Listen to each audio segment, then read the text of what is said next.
السلام علیکم ناظرین، اس وقت میرے ساتھ موجود ہیں مولانا شیر علی صاحب میر وائس ڈغونی، اور ہم یہاں پر برا غنڈل ایک مشہور سیاحتی مقام ہے، بہت خوبصورت. تو علامہ صاحب سے میں گزارش کروں گا کہ سیر و تفریح کے حوالے سے آپ مختصراً اپنا اظہار خیال کریں. الحمدللہ رب العالمین والعاقبۃ للمتقین والصلاة والسلام على اشرف الانبیاء والمرسلین، اما بعد، فقال اللہ تبارک و تعالی فی کتابہ المبین وفرقانہ الحمید. بسم اللہ الرحمن الرحیم. فسیروا فی الارض فکیف کان عاقبۃ المکذبین. حاضرین، خداوند عالم سے انسان لا سراپا با ہدایت پر پیدے کتاب پہ نو ادان لا دنیا کا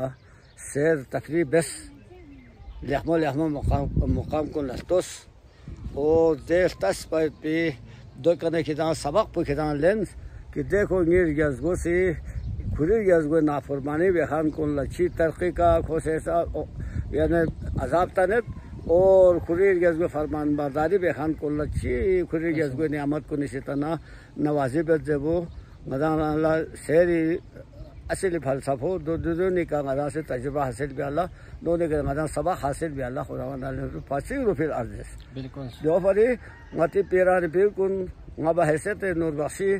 میرے وائس خان کا مولا ڈغونی دوی حوالی کا متی پیران پیر کن سیاحتی باری نظر کھون سا دنیا لگنو سیر بس اور کھون سی مدان لا سیر بس نہ کنتال سو پھر تجربات کن مدان تک تھن چکس. اسی سلسلے نو پیران پیر کو نقش قدم ایک جو لنگائے ساندرین دی بری غنڈلی نو سیویاں پھر عجیب و غریب خداوند عالم سے مناظر دی نو شہد بسنگ وانا خون صرف خدا اور خدای رسول کے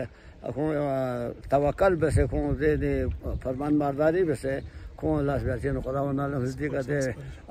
یہ مسو خان چاہتے نا خون دی کہتے نا خوبصورت خطے چک شہد بسنگ اور دانجوں تھن میں چک نارے والا گوپا سمنیت من پر ڈغونی تو پور گشا گار میں دکھ سم سے، لیکن دوسرے دیگه تھن بھی بنلا ڈغونی سم مات وانا وانا غدان گامل ساندی چیز ہوئین غدان سان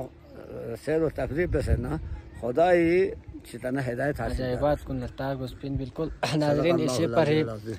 اس ویڈیو کا اختتام کرتے ہیں. فبأي آلاء ربكما تكذبان.